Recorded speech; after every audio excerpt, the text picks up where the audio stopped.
When did a DNA test reveal your uncle is actually your dad? I just got the results of a DNA test. The kind you take with a swab, totally low-key, right? And I'm sitting in my 2018 Honda Civic in the Costco parking lot because I can't breathe, thinking about how my whole life is basically a lie, and the $43.67 grocery bill I just paid is the least of my problems. GL, I'm pretty sure the guy who is supposed to be my uncle is actually my dad, and the worst part is, the drama unfolded in the middle of an Olive Garden on a Saturday night. I don't even know where to start with this dumpster fire of a situation, but I have to type it out or I will genuinely explode. I'm Joan Martinez, 23F, and I specialize in anxious overthinking, which is apparently a necessary skill when your family hides major secrets for over 2 decades. My iPhone 14 battery is dying, I have 47 unanswered texts, and I just stress ate an entire sleeve of Trader Joe's mini stroopwafels. Tell me I'm not crazy for wanting to keep my mom's beat-up Toyota Corolla right now. Okay, backtrack. The whole point of the DNA test was actually sibling rivalry. I know, petty, right? My older brother, Jose Clark, 37M, has been a pain in my butt since literally the day I was born. He's that guy who manages to fail upwards, always landing a decent job, currently something vague in tech sales, always borrowing money he never repays. He still owes me $200 from 3 months ago for an emergency, which was probably just a PS5 game, and always making me feel like I am the idiot baby of the family. He's two-faced, charming when he needs something, but mainly just smug. He thinks he's so smart, you know. Our whole lives, he has been obsessed with this idea that I was the favorite. He'd bring it up constantly. Like, if mom bought me a Starbucks latte while she got him plain black coffee, it was evidence. If I got a slightly better grade in high school, he'd imply I cheated. It's exhausting. And he's 37, it was giving major unresolved childhood issues, TBH. The latest conflict started last Tuesday at 11:47 a.m. I was on my lunch break, a sad desk salad from Panner scrolling TikTok when Jose texted me a screenshot of mom's will. It was a super passive-aggressive text. He didn't say, hey, let's talk about mom's estate planning. No, he just sent the screenshot of a section detailing the division of mom's modest house in Westfield and the accompanying $15,000 savings account, and then he added, interesting. Favoritism still going strong, I see. What, did you promise her a Disney Plus password for life? I was livid. NGL, I was already stressing about my own finances. I had to fork over $85 last week just to get a plumber to look at the slow leak under my sink in apartment 3B, and my $1,247 rent payment is due next week. I do not have the emotional bandwidth for Jose's melodrama. I texted back, excuse me, what is your actual problem? Haven't even seen this document. He responded instantly, which is always a red flag with him. He probably had his Samsung Galaxy glued to his hand. Jose, oh please Joan, everyone knows you're the golden child. I bet you even got a bigger security deposit check when you moved out. You probably have the Ring doorbell footage password too. I just find it curious how equal the distribution seems, considering how little effort you put into anything. I lost it. I was in the middle of a Teams meeting, muted, furiously typing. Me, you know what to say? Maybe if you weren't constantly hitting up mom for emergency $200 withdrawals to cover your business expenses, she'd feel more secure leaving you an extra share. I actually help her out. I take her to her appointments. I help her figure out how to work Hulu. Jose, LOL. Oh, the martyr narrative, always about how much you sacrifice. You know, sometimes I wonder if we're even really siblings because you are nothing like me or dad. Ever thought about that, huh? Maybe mom decided to adopt a slightly less useful child after she had me. The audacity, the sheer audacity. I looked at that text and something just snapped. I knew he was gaslighting me, trying to get a rise out of me so I'd feel guilty and maybe send him another Venmo request payment. That phrase, sometimes I wonder if we're even really siblings, hit different because it's something I've actually wondered in my most anxious, overthinking moments.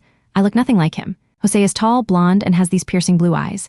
I am short, dark-haired, and look exactly like the creepy uncle Steven Diaz, 61M. Steven Diaz, oh God, Steven Diaz. Steven is my mom's younger brother. He's always around, always, and he has always made me uncomfortable. Not in a truly predatory way, necessarily, I hope, but just weirdly attentive. He remembers my birthday when Jose forgets. He sends me Zelle money for my rent, unprompted, saying it's just helping family. He sent me $500 back in February when my credit card payment was due, and passed me was such an idiot for thinking that was normal. He always talks about my artistic hands or my sparkle. It's weird. It's too much. So, in a fit of rage and stupidity fueled by a terrible Panera salad and Jose's smugness, I ordered one of those 23andMe kits off Amazon. It arrived 2 days later. Jose and I had been texting intermittently. He had triple texted me demanding an apology for the $200 comment, and I left him on read. Plan was simple. I was going to swab my cheek, convince Jose to swab his easy. I just told him it was for genealogy research because he's pretentious like that.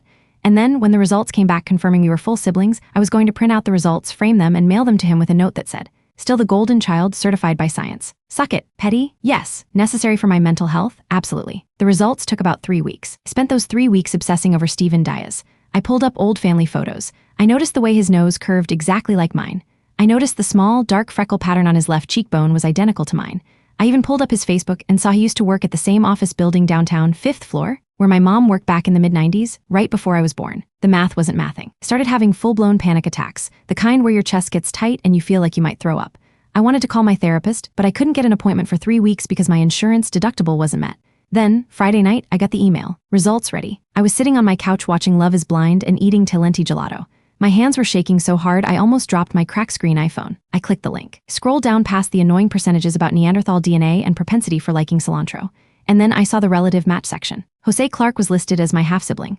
I stared at the screen for maybe 5 minutes. Half-sibling. That meant we shared one parent but not the other. Since we both knew we had the same mother, my beautiful, anxiety-ridden, constantly apologizing mother, that meant we had different fathers. Everything clicked. All the uncomfortable gifts. All the excessive attention. All the times Mom would awkwardly try to steer the conversation away from Steven. But wait, the plot thickens, obviously, because the DNA site also showed a close family match I hadn't expected. Steven Diaz, 61M, predicted relationship, father. I felt my stomach drop to the floor. My vision blurred. I actually stood up and walked straight to the bathroom and threw up all the Talenti. I was devastated but also weirdly relieved because suddenly, Jose's years of passive-aggressive comments finally made sense. He wasn't upset about me being the favorite. He was upset about the secret. Did he know? I texted my best friend, Chloe, 24F, immediately. Me, girl. I am going to need an emergency Ben and Jerry's intervention and maybe an exorcism. Call me. Chloe called back instantly. Her voice was muffled because she was probably on the Peloton. What is it, Joan? Did Jose finally admit he's a narcissist? Did you find out he took your Netflix password? I just whispered Steven Diaz is my father. There was silence, then Chloe just yelled, girl, what the fuck? I explained the whole half-sibling, full dad connection, and Chloe, who has zero filter, was like, okay, first of all you. Second, your mom has some serious explaining to do. And third, Jose is going to absolutely lose his mind. You have to tell him, you have to use this weapon. Petty side of me, the part that Jose had cultivated with 37 years of smug superiority, took over. I needed the confrontation. I needed the showstopper moment. I needed to see Jose Clark's face when he realized that not only was I still the favorite, but the person he considered his creepy, vaguely overbearing uncle was my biological dad. And that his whole life, he had been fighting a losing battle against a biological connection he couldn't even see. I hatched the plan. It was genius and stupid. Saturday evening, 5:30 p.m. I told Mom I wanted to treat everyone to a nice family dinner since it had been a stressful week. I suggested Olive Garden's neutral territory, and let's be real, who doesn't love unlimited breadsticks? I invited Mom, Jose, and Steven. I knew Steven wouldn't miss a chance to spend time with me, and Jose is cheap, so free lasagna was always a yes. Spent Saturday afternoon rehearsing exactly what I was going to say. I dressed meticulously black sweater, dark wash jeans, my favorite gold necklace. Steven gave it to me for my 21st birthday. I felt sick wearing it. I was operating on pure adrenaline and a dangerous lack of sleep. I hadn't slept for 48 hours. I arrived first, of course. Anxious overthinkers are always early. I took a booth in the corner, facing the entrance, so I could watch the drama unfold. I ordered an aggressively large glass of Pinot Grigio. Mom arrived at 5:45 p.m. She looked exhausted. She was wearing a beige cardigan and her reading glasses. She immediately noticed the tension humming off me. Honey, are you all right? You look pale, she said, touching my arm. I'm fine, Mom, just hungry. Did you talk to Jose? He said he'd be here shortly. Steven is apparently running late, something about traffic near his office. You know how he is about punctuality. She sighed, looking genuinely stressed. Jose walked in at 5:55 p.m., wearing a Patagonia vest over a button-down, looking like he was about to give a PowerPoint presentation instead of eating pasta. He caught my eye and gave me that little smirk, the one that says, I know something you don't. If he only knew. He slid into the booth opposite me, next to Mom. Well, look at the prodigal daughter treating us to fine dining. Did you finally get that promotion at work, Joan? Or did the bank finally approve your third credit card application? I just smiled, a terrifyingly calm smile. Oh, Jose, always so concerned about my finances. Actually, I just had a really interesting revelation this week and I thought it would be fun to share it with the people I love most. Mom nervously grabbed a breadstick. Oh dear. Revelation? What kind of revelation, honey? The waiter came by and we ordered. Jose got the tour of Italy, naturally. I ordered the chicken parm. The table was silent except for the soft rock playing over the speakers. It's about family, I said, leaning forward. Specifically, about what makes a family. You know, Jose, you mentioned something the other day that stuck with me. You wondered if we were really siblings. Jose took a big gulp of water. He was still smirking, thinking I was going to apologize or concede the favoritism argument. Well, sometimes your personality is so dramatically different, it's hard to believe we share DNA. Oh, we share DNA, all right, I confirmed, maintaining eye contact, just maybe not as much as you think. Mom's head snapped up. Her eyes went wide. She looked absolutely terrified. Joan, please, let's just eat. The breadsticks are getting cold. No, Mom, this is important. It clarifies a lot of things, like why you have been so stressed for the last 20 years, and why Jose has always felt overlooked. Jose was starting to sense the shift. The smugness drained away, replaced by genuine confusion. What are you talking about? Are you trying to imply something about my dad? Because I look exactly like him, so shut up. I'm not talking about your dad, Jose. I'm talking about mine. The restaurant door chimed as the host led a party past our table. My heart was pounding so hard I could hear it ringing in my ears. I felt the familiar anxious tightening in my chest. I took a deep breath. So for fun, I did one of those ancestry tests, and the results are fascinating. Jose, you and I, we're half-siblings, which means we share mom but not a father. And the interesting thing is the test identified a close relative for me, my biological father. Jose blinked slowly, processing. What? That's impossible. You're lying. You're just trying to mess with me because of the will. Pulled out my phone and accessed the screenshot I had prepared, the page that clearly listed Steven Diaz, 61M, as my father. I slid the phone across the table past the breadstick basket towards Jose. He picked it up, his face hardening as he read the screen. He muttered, predicted relationship. Father, he looked up at Mom, his face pale and contorted. Mom, what is this? Who is Steven Diaz? Mom started sobbing immediately, covering her face with her hands. I'm so sorry, Jose. It was a mistake. A long time ago. We were going to tell you. Jose jumped out of the booth so fast he knocked over his chair, which crashed loudly onto the carpet. People at the next table who were discussing the merits of the chicken gnocchi soup all turned to look. STVNDIZ? Jose yelled, his voice cracking with pure, unadulterated rage. Are you telling me that creepy, pathetic uncle, that he's been my father's little brother this whole time, smiling and pretending, knowing he was your father? He pointed a shaking finger at me. I sat back, feeling a sick sense of vindication mixed with total panic. I didn't know until yesterday, Jose, I swear. Jose was staring at Mom, breathing heavily. You let him hang around? You let him come to Christmas? You let him send her Zelle money and talk about her artistic hands? All these years I thought I was losing my mind, thinking you preferred Joan, and you knew she was his illegitimate daughter. Mom was weeping uncontrollably now. It wasn't like that, Jose. It just happened. It was only one time. I didn't want to hurt your father. The waiter, bless his heart, rushed over to pick up the fallen chair. Is everything all right here, folks? Can I get you anything? Jose glared at the waiter. No, everything is not all right. Get lost. Just then, right on cue, the host led a figure directly to our booth. It was Steven Diaz, 61M. He was wearing a slightly too tight sport coat and carrying a gift bag, probably containing some obscure book about self-discovery for me. He walked right into the epicenter of the explosion. Sorry I'm late, everyone. Traffic was a nightmare. Did I miss anything? Steven asked, smiling brightly. Jose Clark, 37 years old and absolutely boiling with 37 years of suppressed resentment, turned slowly to face Steven. He had the full DNA report screenshot still clutched in his hand. Oh, you missed everything, Uncle Steven, Jose hissed, emphasizing the title with pure venom. But don't worry, we were just getting to the main course. Tell me, Steven, when you look at Joan, do you see a niece or a daughter? Steven's face went utterly blank. He looked at me, then at the phone in Jose's hand, then at my weeping mother. The silence in that corner of the Olive Garden was deafening. I could hear the people next to us stop talking about the gnocchi. Steven just stood there, holding the gift bag, looking like a deer caught in the headlights. Jose, put the phone down. Steven finally managed, his voice low and tight. No, I won't put the phone down. We need to talk about this, all of us. Right now, Jose demanded. I knew this was going to get ugly. Like full-blown, table-flipping, security getting involved ugly. I looked at Jose, who was vibrating with years of unresolved sibling rivalry, now weaponized by the truth. I looked at Mom, who was dissolving into tears. And I looked at Steven, who was just about to find out his biggest secret was being exposed over chicken parmigiana. I quietly grabbed my phone, pulled up my messaging app, and created a new group chat. I added Mom, Steven, and Jose. This was too good and too complicated for a public freakout. This needed to be memorialized. I typed out the message, my hands still shaking, but the clarity of my anger overriding the anxiety. I hit send right as the waiter came back with our food, putting a steaming plate of tour of Italy down in front of a still-standing Jose. My group text confrontation went live, and this is what I sent. Group chat, family secrets RSJOAN? Well, since we're all here and enjoying the ambience, let's move this conversation to a platform where we can properly document everyone's lies and emotional damage. Steven Diaz, I suggest you start typing fast. I need to know why you sent me $500 in February for rent, and why you let me call you uncle for 23 years. Jose, the sibling rivalry is officially over. You win the has the same dad trophy. I just want the full story. I'm thinking we need to set a ground rule right now. No gaslighting. We all know the DNA results are real. I'm giving you exactly 5 minutes to start explaining before I post this entire saga on TikTok. I looked up. Steven was staring at his phone, which had just buzzed loudly with the notification. Jose was reading the text, looking utterly stunned that I had immediately escalated the situation to a digital public record. Mom was still crying, but she had picked up her phone. Jose immediately started typing. The 3 dots appeared beneath my message. Steven looked up at me, a desperate, pained look in his eyes, and whispered, Joan, please don't. I just shook my head. Too late, Steven, start talking. Jose's message landed in the chat.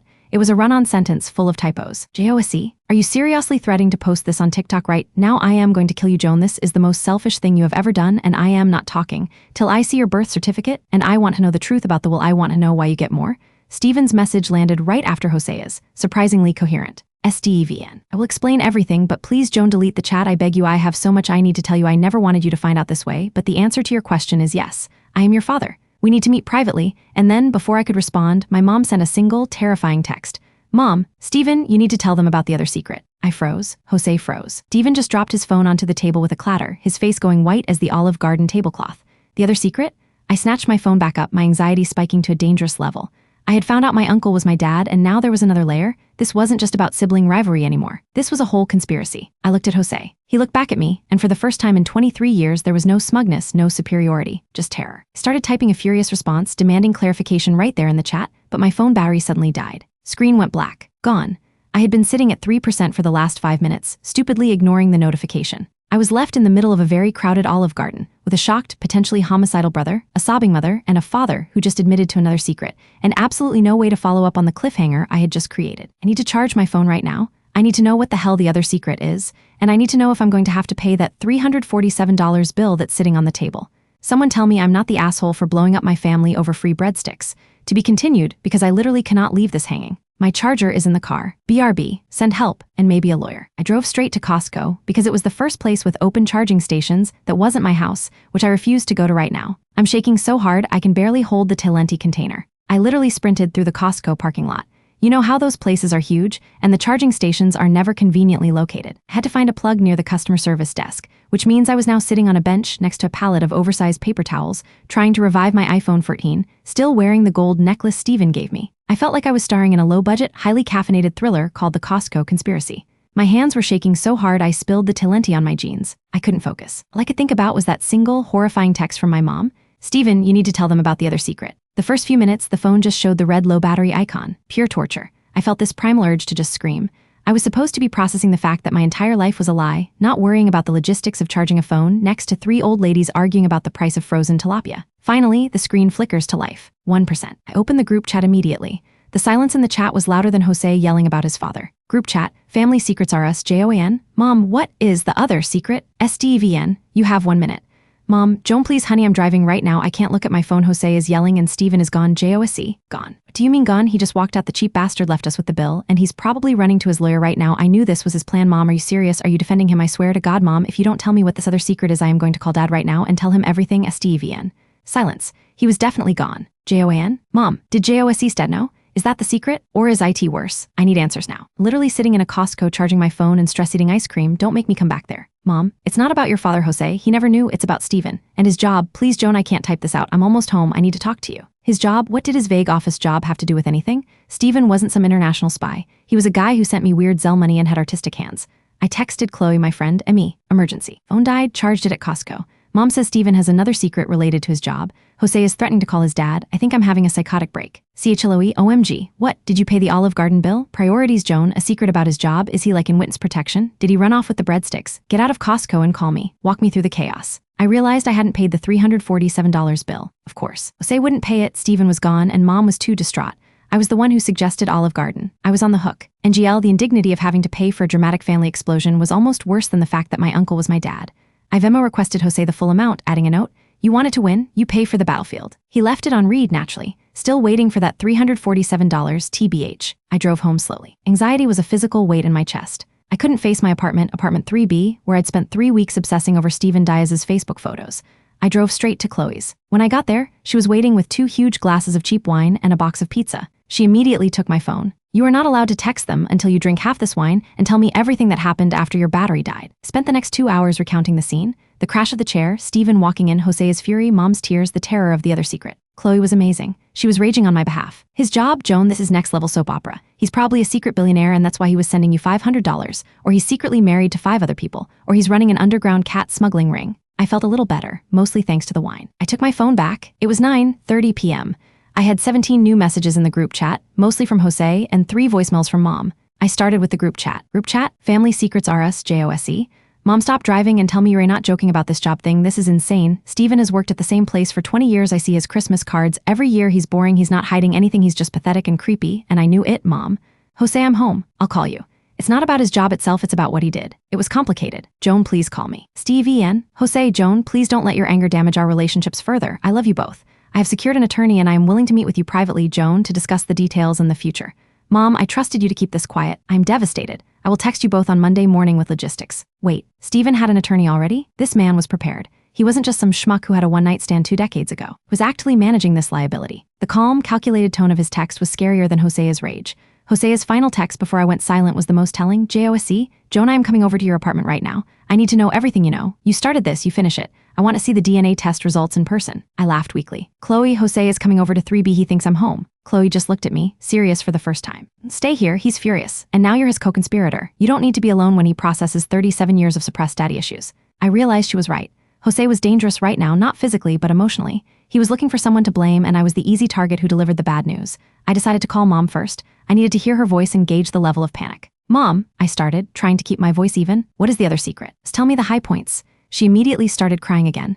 Oh, Joan, it's so terrible. Steven lied about his job a few years ago. Remember when he went through that really hard financial patch when Dad got sick and he had to take that loan out? I nodded, even though she couldn't see me. Yeah, I remember. He was weirdly evasive about it. Well, he didn't take a loan, she whispered, her voice barely audible. He got into trouble. Financial trouble. Like bad trouble. Needed a lot of money very quickly. And he came to me and told me everything, the whole story about you, about how he was terrified about his life falling apart, and that's why he suddenly needed to get close to you and help out, because he felt guilty, but he also needed a favor. I was confused. A favor? What favor, Mom? He told me that he had misappropriated funds from his company, the downtown office where I worked, remember? The company that folded 2 years ago. He said he took about $80,000, and the only way to cover it and avoid jail time was to move the money into untraceable assets. I felt nauseous. Wait, untraceable assets? What are you talking about, Mom? Did he ask you to hide the money? No, she said, her voice dropping lower. He couldn't use his name, and he couldn't use mine because we had too many joint accounts with Dad, so he needed a completely clean financial slate. He needed someone who didn't exist when the money disappeared, someone young, someone with clean credit who would never be suspected. I could hear the blood rushing in my ears. I knew where this was going. He asked me if he could put some of the money in a trust for you, Mom admitted. A secret educational trust. He said he just needed to use your social security number to set up the account, and that he would pay it back double once his own finances cleared up. He swore it was safe, just a temporary measure. He was so desperate, Joan, and I felt so guilty. I stared at the pizza box. Mom, are you saying Steven, my biological father, used my identity to hide stolen money? It was only $30,000, she pleaded, and it was going to be yours eventually, but he needed a clean way to move it around during the audit. I hung up. I literally just pressed the red button and ended the call. I looked at Chloe. She was staring at me, mouth agape, holding a piece of pepperoni pizza that had gone cold. Tell me you're joking, she said finally. Steven Diaz, I stated flatly, isn't just my biological father, the creepy uncle. He's also apparently a white-collar criminal who used my 20-something identity as a money mule to hide $30,000 of embezzled funds. Chloe threw the pizza down. No, way. Joan, this is no longer a petty family drama. This is federal. You need a lawyer like yesterday. That educational trust is going to be audited, and if it's tied to his old job, you are the holder of stolen money. My previous anxiety about the will and the sibling rivalry seemed utterly laughable now. Jose was worried about the distribution of a $15,000 savings account. I was worried about facing an IRS investigation and possible fraud charges. I spent the rest of Saturday night and all of Sunday in a fog. Chloe, bless her heart, immediately started Googling identity theft, white-collar crime inheritance, and found me a free consultation with a legal aid service for Monday morning. I blocked Jose and Steven on everything. I couldn't handle their texts. I needed clarity before confrontation. A week went by where I felt like I was living on another planet. I went to work, still processing my desk salad, ironically. I ignored every single call and text from Mom. I told my boss I had a family emergency. I survived on lukewarm coffee and sheer adrenaline. By Tuesday, I had my consultation. The lawyer, a very serious woman named Ms. Chen who charged $300 just to look at my panic-stricken face, confirmed my worst fears. If Steven was connected to fraud or embezzlement at his former company, and if he channeled money through an account bearing my SSN, even without my knowledge, I was in a massive, messy, legal gray zone. He advised me to stop all contact with Steven immediately and to request a formal audit of any accounts under my name that I didn't personally open. So, the petty sibling rivalry weapon had turned into a highly sophisticated, financially disastrous, criminal liability. NGL, I missed the days when my biggest problem was Jose criticizing my latte choice. 3 days after that, Friday afternoon, I got a text from an unknown number. I almost deleted it, but the lawyer had told me to save every piece of communication. The text was long, formal, and deeply unsettling. Unknown number. Joan, this is Steven's attorney. Mr. Diaz is fully aware of the sensitivity of the situation and the implications of the trust fund he established. He instructs me to inform you that he is willing to sign an affidavit stating you had no knowledge of the source of the funds and that he acted unilaterally. In return, he requires assurances that you will not cooperate with Jose Clark in any legal matters regarding the distribution of your mother's estate. Furthermore, he asks that you confirm receipt of the $500 Zelle payment from February, which he notes was a gift, not a repayment, and that you keep the details of the educational trust entirely confidential. Blackmail. That's what it was. Steven was trying to buy my silence regarding the embezzlement in exchange for saving my butt legally, and he was using the one thing Jose cared about the will as a bargaining chip. I forwarded the text to Ms. Chen. She called me back instantly. Do not respond, Joan. Absolutely do not make any agreement without me present. He is trying to force a contract via text. This confirms he knows the funds are tainted. I was livid. Steven wasn't just a confused man trying to right a past wrong. He was a manipulator. All those gifts, the artistic hands comments, the Zelle transfers, it was all hedging his bets, building a relationship with the child he used as a financial shield. This realization, that Steven was using me, was the final straw. It was worse than the sibling rivalry. It was worse than the secret father. Made me realize that my entire existence in this extended family had been conditional, a tool in someone else's messy life. I knew exactly what I had to do. I needed to cut the tumor out. This time, I planned the confrontation meticulously with Ms. Chen's advice in mind. No Olive Garden drama, no dying phones, just a clean, legally documented ending. On Saturday morning, I created a new group chat. I didn't add Mom or Steven. I just added Jose. Group chat, Financial Realities, JON. Jose, we need to talk about the will in the house, but not in the way you think. He responded immediately. And GL, I knew he was just waiting for me to engage. JOC, finally, you've been ignoring me for a week. Are you still hiding it, Chloe's? I told you I want to see the DNA results and I want to know why Mom thinks you deserve the house and I get nothing. Tell me the truth about Stephen. Joanne, I know the truth about Stephen. It makes the will look like a footnote. JOC, what is that supposed to mean? Don't play games, Joan. Joanne, Stephen Diaz, our mother's younger brother, is my biological father. You already knew that. What you don't know is that Stephen is currently being investigated for misappropriating funds from his former employer, and he used my identity to hide $30,000 of it in a trust fund. I waited 5 seconds. This was the moment of truth. Either he would rage at me for the betrayal, or he would see the bigger threat. JOSC, lying, you are lying, Joan. You are making this up because you're scared I'll contest the will. This is a new low. Don't talk about Stephen's finances. You have no idea what you're talking about. I wasn't surprised by the denial.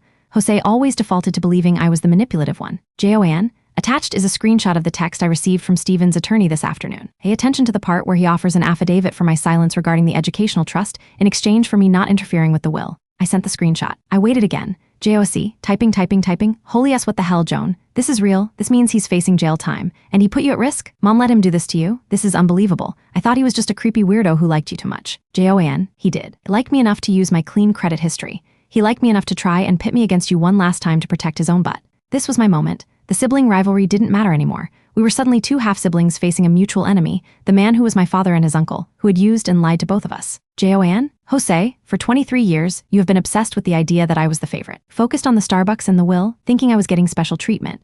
But the truth is, I wasn't the favorite. I was the secret. And my special treatment was a cover story for financial crime. Joanne, you are still focused on the will, which is probably 5 figures. Stephen used my SSN to hide 6 figures.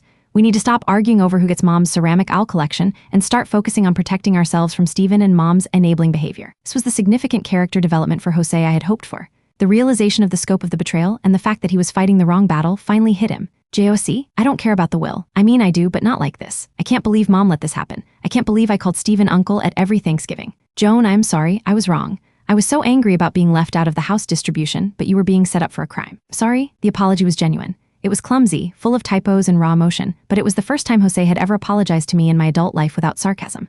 JOAN, apology accepted, but we have to work together now. I have a lawyer, Miss Chen. She advises us both to demand full financial transparency from Stephen and Mom, and we need to sit down with Mom and get the full story before Stephen can manipulate her further. JOC, okay. Tell me what to do. I will call her right now and demand she explain the $30K. Joanne, no, she's too scared and too protective of Stephen. We meet her in person. Tomorrow, Sunday 10 a.m., we need to be united front. And Jose, if you mention the will, I will actually kill you. JOC, deal, I'll bring coffee. What did you say about the Olive Garden bill, BTW? Joanne, you still owe me $347. JOC, I'll Venmo you Monday. Right after I deal with Stephen. I knew he probably wouldn't Venmo me, but the fact that he was focused on taking down Stephen, rather than arguing over my hypothetical Disney Plus password, was a huge win. Sunday morning, 10 a.m., I met Jose outside Mom's small house in Westfield.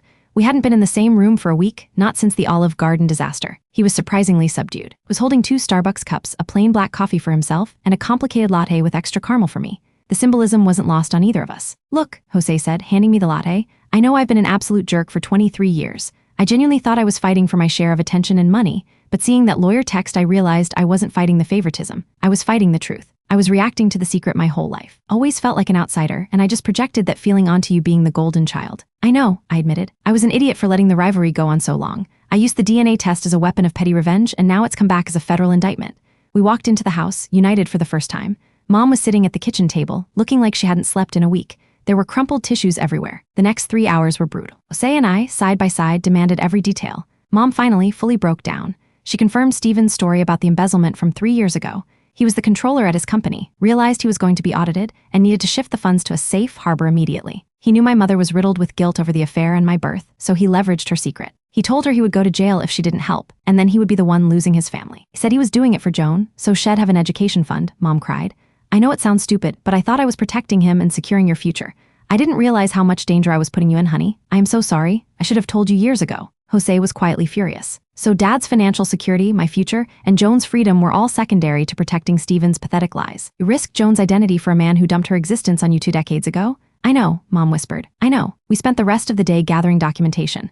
Mom pulled up old bank statements related to the mysterious trust fund, which Stephen controlled entirely, naturally. She gave us the address and contact info for the company Stephen worked for. That night, Jose and I were actually functional siblings. We sat side by side on Mom's couch, reviewing spreadsheets and making notes. We were planning our defensive strategy against the man who was both his uncle and my father. It was exhausting, but I finally felt relief. The air was clear. The secret was out, and I had an ally. The sibling rivalry, which had defined my relationship with Jose for over 2 decades, was officially dead, replaced by a shared trauma bond forged in financial fraud and Olive Garden chaos. It's been 2 weeks since the confrontation at Mom's house. I haven't spoken to Steven directly. I changed my phone number, just in case, and I'm communicating exclusively through Ms. Chen. She sent Steven's lawyer a comprehensive letter detailing our lack of knowledge regarding the trust fund and confirming that we are cooperating with authorities if necessary. The embezzlement investigation is apparently very real, and Steven is now facing much bigger problems than paternity suits. Jose and I talk every day. It's weird. We're still the same people. He's still smug sometimes, and I'm still an anxious overthinker, but the dynamic has completely flipped. He helped me find a new apartment, a shoebox, but mine, and he actually helped me move my furniture last weekend. He even paid for the moving truck, which is like the biggest non-Venmoed gift he could give. He also apologized about the will again. "Look, Joan," he said while we were wrestling my IKEA bookshelf into my new place. "I think you should have the house. You deserve it. You took care of Mom, and honestly, after all of this, the last thing I want is something tied up with all that history. I'd rather just move on and know I'm not a fraud." He meant it. He realized the fight wasn't about the money, but about belonging. And now that he knew he belonged to his dad, and I belonged to a man who used me as a criminal front, the house felt worthless compared to the truth. Mom is struggling. Is finally seeking therapy, realizing how much her choices affected us. She's completely cut off contact with Steven, who is apparently hiding out somewhere trying to avoid being served legal papers. She sent me a text yesterday, not a Facebook article about forgiveness, thankfully, just a picture of a cat she saw in the garden. She's taking baby steps. I still haven't forgiven her completely, but I understand the guilt and the fear that drove her actions. I still have bad days. Sometimes I look in the mirror and see Steven's nose and those ridiculous artistic hands, and I feel sick. I had to pay Ms. Chen a huge retainer, which meant liquidating my emergency savings, so I'm back to eating ramen every night. My credit score took a hit just because of the association with Steven's company audit. The financial reality of separating my life from his criminal mess is a logistical nightmare, but I'm okay. Yesterday, I was scrolling through TikTok just killing time, and I saw an unbelievably stupid video of a man trying to make an omelet with a leaf blower, and I actually laughed out loud. A full, genuine laugh. It was the first time I felt like Joan Martinez, 23F, anxious overthinker, and not the illegitimate daughter used for financial fraud headline. The sibling rivalry might be over, but the actual family drama is just beginning. Have a long road ahead, dealing with lawyers and auditors and Mom's guilt. But I have Jose on my side, and I'm no longer scared of the truth. I sent Jose a final text this morning just to close the loop on something really important. "Emmy, you know what? You can have the Disney Plus password back. I don't need it. I changed the Netflix password though. That one's mine." He responded instantly. "Fair trade. Let me know when you need help building the next IKEA monstrosity." I realized I didn't just win the rivalry. I transcended it. TBH, I'm still stressed, still broke, and still dealing with the fallout, but at least I know who I'm fighting and who is fighting with me. Anyway, that's the update. I'm going to go unpack this last box of books. Thanks for listening to my meltdown. We'll update if Steven goes to jail or if Jose actually pays me that $347. Fingers crossed for both.